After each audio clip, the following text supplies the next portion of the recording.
yeah, Yeah. absolutely. The aliens. It may not be Well, we aliens, shouldn't really talk about but aliens or gypsies, yeah, but but it's making some reason why but, those things are happening. yes. Yeah. Well, she's late stage now, but Yeah. yeah, earlier on. Yeah. Did you guys pick up that part I asked you to keep in mind about the white flaky stuff? Yeah. Yeah. So did you figure out what the brown hairy ball thing was? But if you hadn't had the previous conversation to know about the white flaky stuff, Right. does it get difficult to kind of figure out what it is that they're talking about? Again, I don't know if you have anybody particularly here at the veranda that's in that, because that's usually a later, towards the later stages that they get to where they can't really describe to you very well those things. It might be that they need to put this thing in this thing, and it's this thing. It's this white, thing that you put stuff in, and sometimes with their social gestures will help you figure out that it's a paper that they want to put in an envelope. But unless you're really in tune with them, and you're able, there are those days, I don't know about you, but I have a hard time sometimes trying to figure it out. So when you run into those situations, what do you guys find helpful? When they're trying to tell you something and we're just not syncing very well as to figuring that out? Are there things that tend to help you better? Any ideas? What things don't work well for you? Maybe sometimes that's easier for Well, me. number one, don't get aggravated at them. They're doing fine. It's you that's stupid. We have a situation like that, and I guess the thing not to do is say why, keep asking why. Just start suggesting things. Is it this pen here you want? Or is it this bottle here you want? And just go through, and that will settle the frustration to some degree. But Yeah. the person gets very frustrated when he can't tell you what he wants. Yeah, because I'm trying the best I can. I want you to understand what it is that I want, and I don't understand why you keep trying to figure it out, right?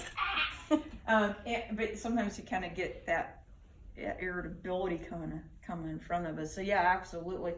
And the one thing and you did it very nicely, was is it this? Right. And pause for a moment and give them a few seconds, because then we'll talk about the spacing and the wiring and that slowness that they need to respond back to you. Because again, sometimes if it's, is it this, or is it this? It's too fast. Yeah, and we're just gonna add to their confusion and all of those types of things, right? You may get a tantrum at that point if you go real fast. Yeah, absolutely. Thing I ran across yesterday for the first time with my lady that I work one-on-one with, is we were playing bingo, and she gets frustrated with bingo anyway because she doesn't see well, and she can't reach and feel to put those little discs on the card and everything, so of course I have to do all that for her. But yesterday, for the first time, she picked up one of those little plastic discs and put it in her mouth. And she had never done it before. And I said, Linda, that's not food, honey, that's plastic, spit it out. Well, immediately, she was mad at me because, well, what in the world do you want me to do with this? It's here, it's supposed to go in my mouth. We're eating, lunch. But Yeah. they get so mad at you because you can't understand them. Yeah, and it gets, like you said, a challenge, because you understand the safety concern, the concern about her choking. Well, I knew I couldn't just calmly say, let's see now if we can get this out of your mouth. I said, spit it out. Yeah. And she, I just didn't have time to do it gracefully. Right, yeah, and those are those times where, that you run into those situations and you just have to deal with the frustration and what comes out later, after, yeah. and Well, that she type was of fine thing. Yeah, after that, yeah, but she just did not, and she'd seen those discs 100 times, yeah. never tried to do that. Yeah, yeah, and it becomes a real challenge when it's just those, yeah, because just for whatever reason in that moment, things were very more confused for her, and those situations that happen in that split second can She be might have been a hungry. huge challenge.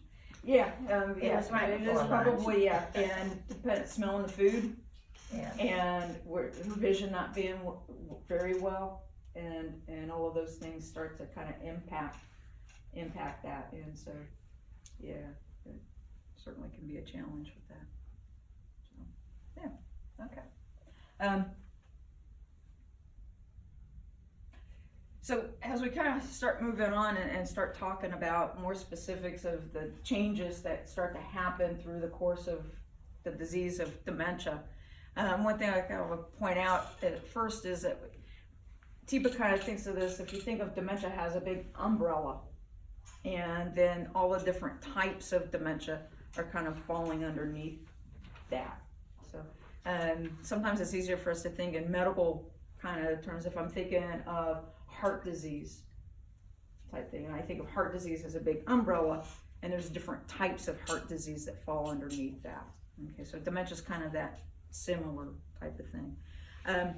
Depends on where you look in that. Right now, it looks like some researchers can pinpoint 150 to almost 200 different types of dementia.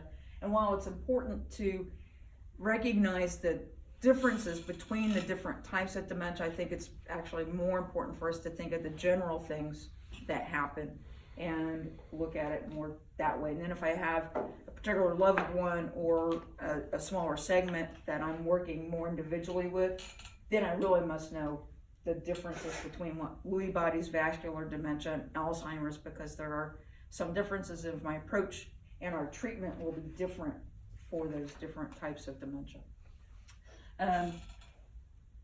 Alzheimer's is the most common type of dementia, and so that a lot of times, sometimes, I don't know if you guys will get kind of conversations or questions from other people once they know you work in this particular area about what's the difference between Alzheimer's and dementia. And so it's not that there's a real difference, it's that Alzheimer's is a type of dementia, so it falls underneath the umbrella. And then the one thing that we can do, and again, our general categories of talking about dementia as a whole. There are 4 truths that TIPA talks about with dementia. One truth is that there are at least 2 parts of the brain dying at the same time. It's progressive. It will get worse. It's chronic, and it can't be fixed. There are medications that can help, particularly in the early down into the moderate stages of dementia. They can't fix it, they can't cure it, but they can sometimes, with some individuals, help with the connection of things going on in the brain, and help sometimes in that regard with what we consider cognition. Okay, but it can't fix it, and it can't cure it. And of course, then that means that it is terminal. Depends upon when the diagnosis of dementia is made. For example, with Alzheimer's, most of the time, the diagnosis doesn't come actually until more towards that later, or the mid to moderate stages of dementia, when there are significant safety concerns, and their ability to provide care for themselves is really starting to take notice. So occasionally you may get a diagnosis in the early stage of the disease, and if you get diagnosed at the early until the end of the disease, it can be up to 20 years that a person's living with dementia. And one of the reasons why I want to bring that part out is, one, for us to be able to know that there are things that we can do to assist our loved ones as they go through this course of the dementia, to hopefully help them as they live through that, and help our families and us to go with them through this disease. And then the other part is, as we're working with the families and the caregivers to understand that they go through a grieving process over and over and over and over again. So through that 20-year span, perhaps, this person has lost their loved one through each one of the declines. And to assist our families in recognizing that, because sometimes our caregivers, our families that are caring for these people living with dementia, just keep going. And they try to move on with their lives and forget to take the time, because there's not that identified time of loss as we do whenever we physically lose somebody, right? And so when we maybe recognize from those that the families of those that you're caring for, if there's been a decline, or they've said that, she put this chip in her mouth, it's the first time she's done that, and that might be their recognition they've lost another part of that person, and to help us help them through that process and that grieving process, and help them to get connected with support groups, with others that maybe have been down this journey and can help them maybe through that. All right, so we'll start focusing in more a little specifically, and now, do you guys have any idea what the number one way we take information in is? Vision. And so if we see something visually, it helps us begin to get that information in and that. And so I don't know about you guys, but I'm a pretty visual learner. And if I can see something, I can help it make sense for me. And one of the things I think with working with people living with dementia, their physical appearance doesn't change to match the physical changes that are going on within the brain. And I think if their physical appearance changed as much as their mind does, it would help me be able to know, oh, wait a minute, I gotta slow down. Wait a minute, I need to approach that from a different angle. So with those things in mind, when you take a look up here, the brain that's labeled normal is a gentleman who died as a result of a motor vehicle accident. He was about 74 years of age. The gentleman with the Alzheimer's brain, that picture is from a gentleman who, again, is 74 years of age, but passed as a result of diagnosis of Alzheimer's. So as you guys are taking a look at those two brains, what kinds of changes do you see between them? What differences are there? Folds. The folds? What about the folds? They're bigger. Yeah. They're not as dense. Yeah, okay. Yeah, so you're talking about there's bigger spaces, right, between that? Absolutely. Well, it's smaller Mm-hmm. and it's Just go. a different color. Yeah, yeah. So through the course of the disease process of Alzheimer's and most of our dementias, the brain can lose up to 1/3 its original mass. Oh, but that seemed really significant to me. When I saw that comparison, it's like, wow. So the head doesn't shrink to match that brain loss, does it? And not that we want it, but it would help me. Yeah. And you mentioned the spaces, the folds being wider. And for me, if I think about the wiring, the neurons and the electrical part of the brain, all of that, like a big mass of wires.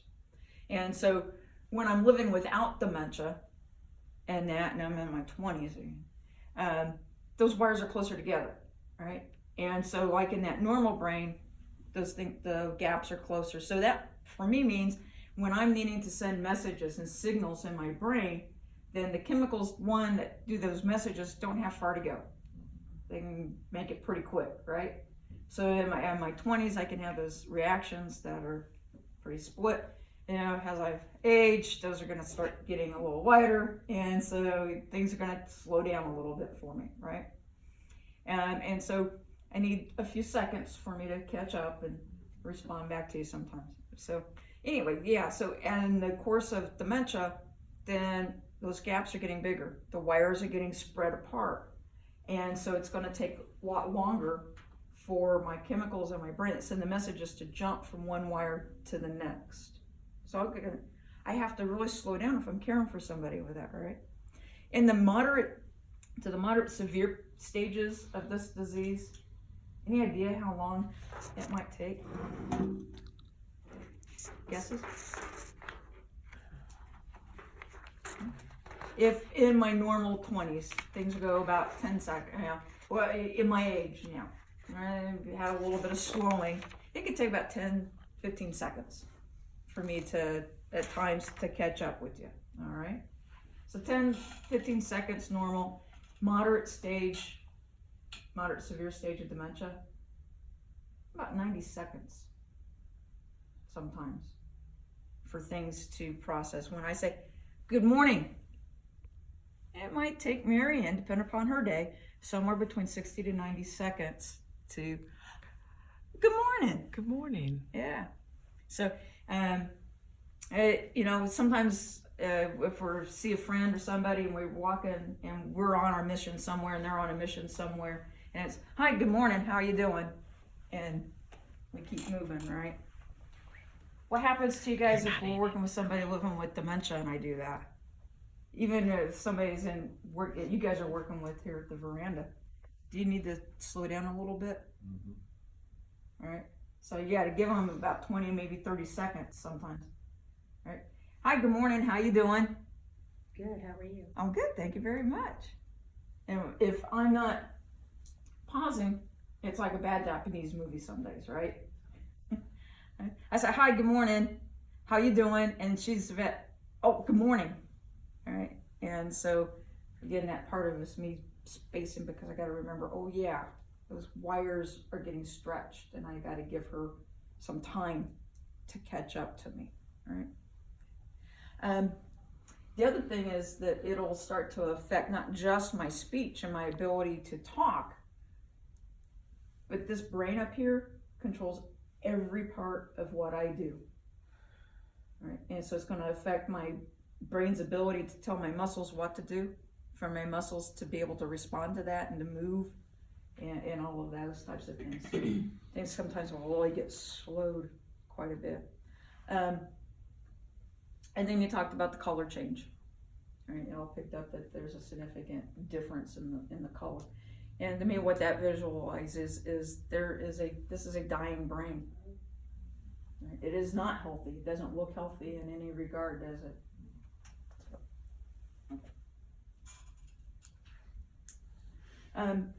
The next screen, we'll talk about, and this is what's known as a PET scan.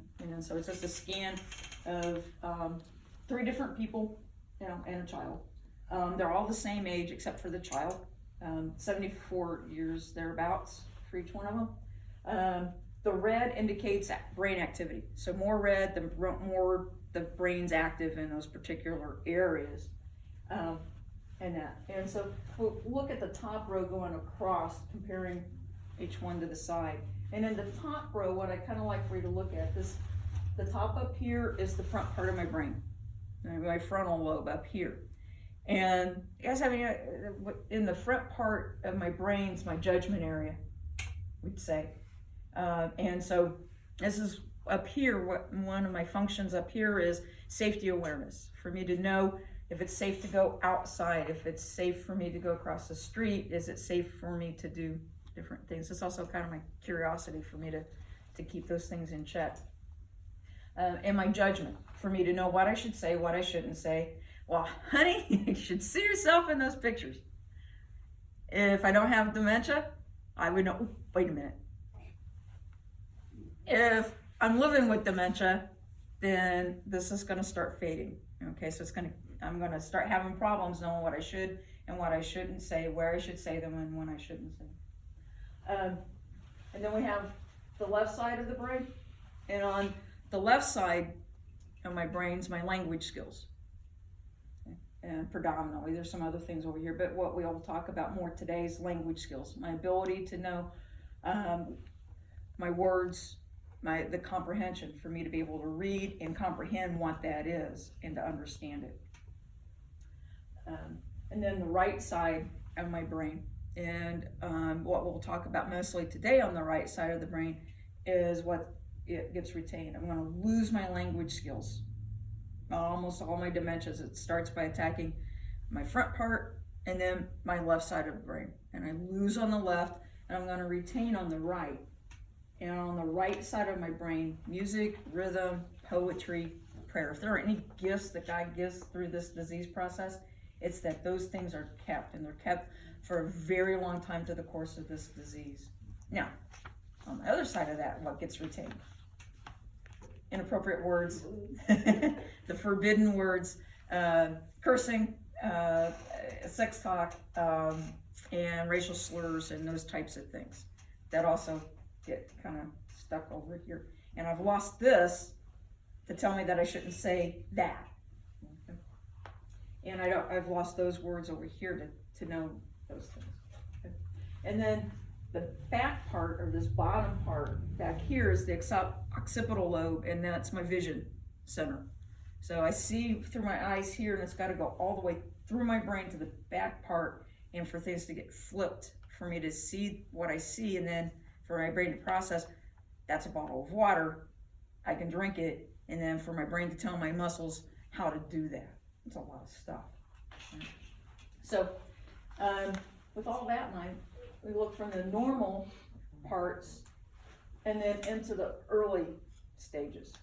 And particularly on this top row, the left and the right. The left is starting to fade a little bit, but some changes on the left to the right between that. So that's early, okay? And then if you look at the bottom part here, the vision field, normal, and this is early stage Alzheimer's. This person probably hasn't got a diagnosis of dementia yet. I'm still in my house taking care of things, but my vision fields have really changed, right? In a moment, we'll kind of put those into some perspective for y'all. And then in late Alzheimer's.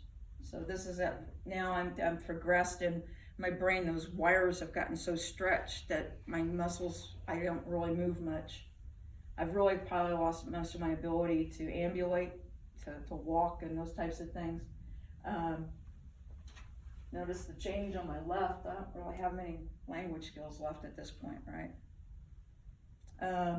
But look at the right side over here compared to the left. I still have a significant part of my right side: music, rhythm, poetry, and prayer. And then the vision field that changes from here to there. There's almost no activity left in the late stage, right? And then the 18-month-old child is a comparison of the brain activity for that late stage. So our challenge always is, yes, I may have the actions of an 18-month-old child, but am I that 18-month-old child, right? And for us to remember that. Sometimes days can be challenging. And this bottom row going across, so that top row is kind of a top section going across the person in the scanner. The bottom row, it's more of a diagonal look through the brain. On this one, we can get a little better picture of the change from the frontal lobe, my ability to know what I shouldn't do, shouldn't say, in the early stage. It's a significant change in that, right? Well, honey, you look like a cow. I'm telling you, all right?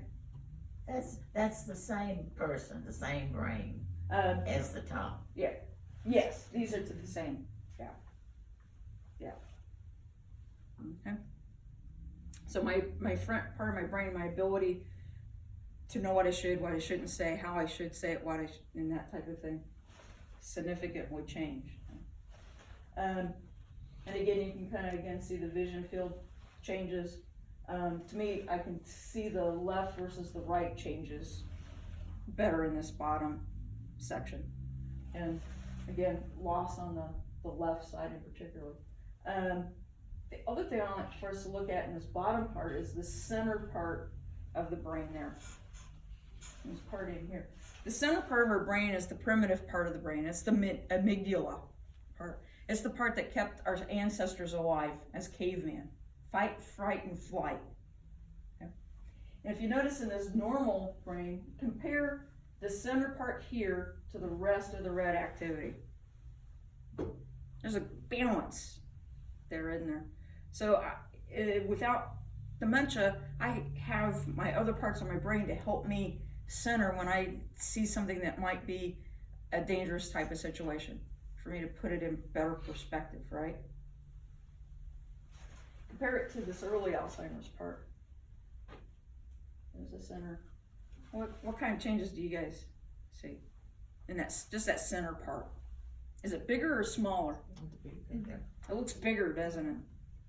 What about the rest of the red around that brain? The right side is faded almost. Yeah, there's not as much red around in that brain as there to balance that part. So this person in the early Alzheimer's, what do you think happens when they run into something that they might feel fearful about, or they might perceive as a dangerous type of situation? They just do it anyway. Yeah, what they have is the fright, flight, and fright, right? So it's like, ah! And it may not have been that type of a situation, but I don't have a balance yet, right?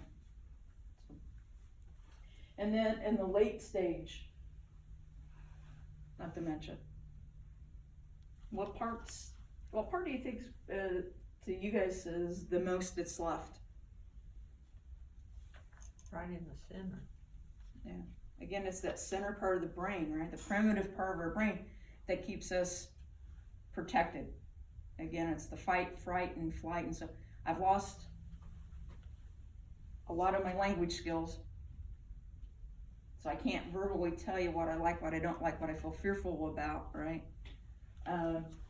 But I've got that part where I can still communicate with you. I can still tell you what I like and what I don't like. It's just different for you. Sometimes it's pushing you away, fighting at you, fight. Sometimes it might be a fright. It might be me curling up and that to tell you I don't like that. I'm not comfortable. Sometimes what I have left is vocal skills. I can yell. I can scream, ah! Ah! And those types of things in the end stages. So I can still tell you, I as a caregiver just have to figure that out in a different way than what we've done. Right? Okay. Do you guys have any other questions or anything? Does Looking through the that? purple itself mean anything It's just kind of significant? Or it's just a kind of a dense part of the brain where there's not the activity that's going on. because in So that, it's just like the cavities. in that late Alzheimer's, it's just really Yeah, spread out. yeah. Think about our gaps, and it's the